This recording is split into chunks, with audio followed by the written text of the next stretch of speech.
So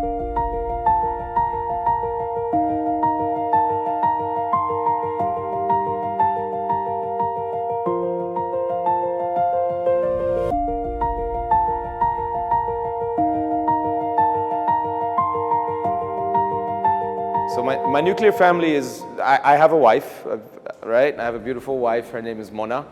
And I have 3 kids.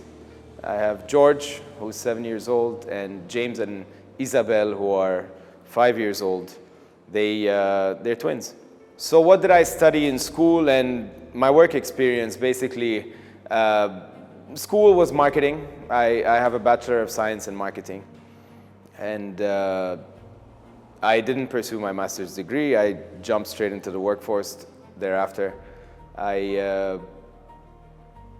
worked for a technology company, and that technology company is a Fortune 500 company, and they taught me pretty much everything I know about the corporate world today. I worked there for 5 years,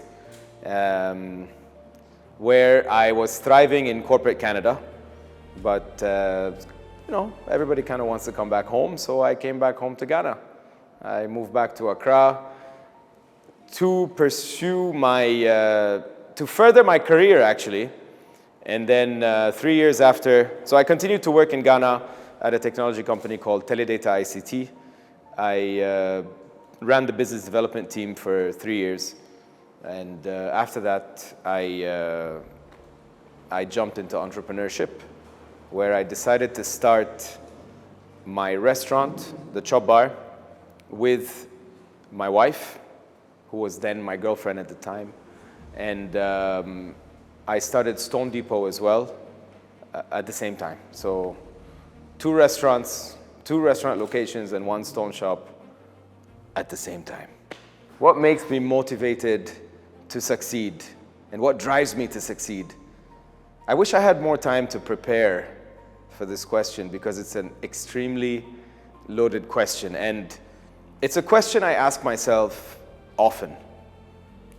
Why don't I just cool down, smell the roses, and take life as it comes? Why must I always plan for the next step? It's internal. It's a drive that always burns inside of me. I've been like this ever since I was a kid.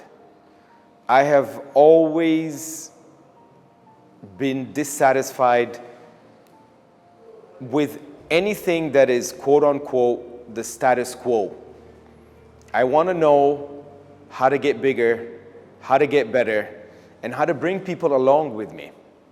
I don't know how to qualify this in better terms, that it's basically a fire inside that I feel like I wish I can instill in more people, because it really is what keeps the world going round. People like me wake up every morning excited to come to work, excited to tackle goals, targets, burst them, and basically plow through to the next level. My upbringing was, we never really, although we came from humble beginnings, we never really, I have a father who is consistently striving to make things better for his kids. That's how I grew up. In our household, my father always made sure we are well taken care of and we had more than we need. So, growing up, I looked up to this kind of person. It wasn't easy for him. It was never easy. He used to work, I remember he used to work 24 hours a day. So he was in timber. He was in trading. He used to work 24 hours a day, literally. I remember him coming into the house, quickly running in and out. That's basically my image of my father when I was a kid, is him running in and out and giving instructions as he's running in and out. So my mother passed away when I was young. May she rest in peace. So she's resting in peace. She passed away when I was 12. So when I moved to the States at the age of 14, I moved to live with my uncle. And my uncle is very much has the same work ethic as my dad. It's work nonstop, provide nonstop, and make sure everybody is well taken care of and needs nothing.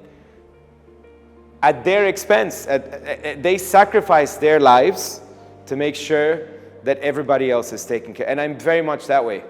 I like to make sure that all my surroundings are well taken care of. Everybody's sorted out.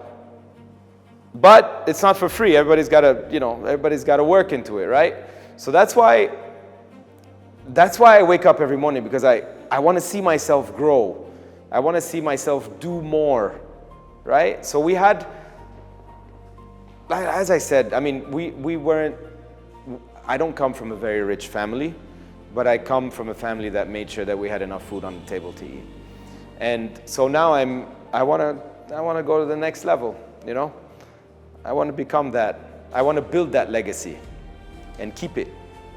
It's important to me. Your question about our innate nature to be entrepreneurs really comes around from traditionally who we are, or ethnically who we are. Lebanese people historically are known to develop markets.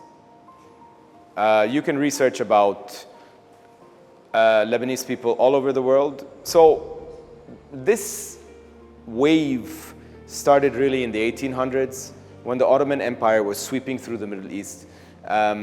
Many Lebanese Christians especially were driven out of Lebanon and sent to other parts of the world, or else they would be slaughtered. I mean, it's well known that the Ottoman Empire was there to take over the area, and lots of Lebanese immigrants were sent away.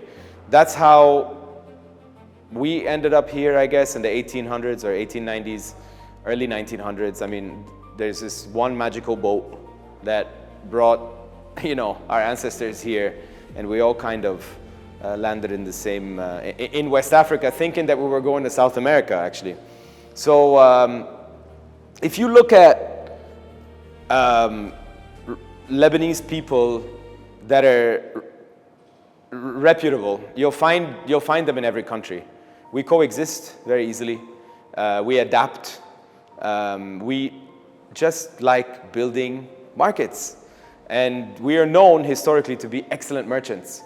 So I wouldn't say that I'm an entrepreneur only because of my father. I'd say I'm an entrepreneur because my culture is an entrepreneurial culture. When sitting around a group of Lebanese people, you'll see that many of them are entrepreneurs, and the ones that are not entrepreneurs are leaders within their companies, driving their companies forward and building those markets, always trying to be leaders, leaders in position, leaders in status, leaders in politics. I mean, you can research Lebanese presidents in South America. There are many of Lebanese heritage. In Africa as well, we are practically in every African country.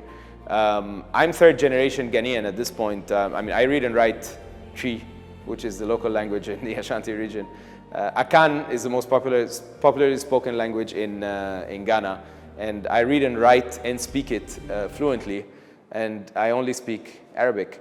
That's how well we adapt to the cultures that we bring ourselves into. If I would have changed something in my education back in time, I would have studied architecture or engineering, or anything technical, because I don't think I needed to study a marketing degree. I feel like as if I was, born with the ability to market. Yes, I learned some technical, things about marketing, but I probably would have benefited more challenging myself with a reverse opportunity, basically the opposite of something as arbitrary as marketing, where you learn concepts rather than something actual, quantitative and technical, as in architecture or in engineering. It would have complemented my marketing skill, and I use it every day. I mean, we work with engineers and architects on a daily basis, so I always, I'm learning, but you can never be an engineer or an architect without the academic background, right? Yeah. So 2 unforgettable moments in my life. The example of the saddest unforgettable moment would be when my mom passed. That, I don't think, can have any competition. If I had to choose one happy moment and call it the happiest moment, it would be when George was born, when my first son was born. That was the one I can say I feel right now answering your question. But I've had many happy moments in my life.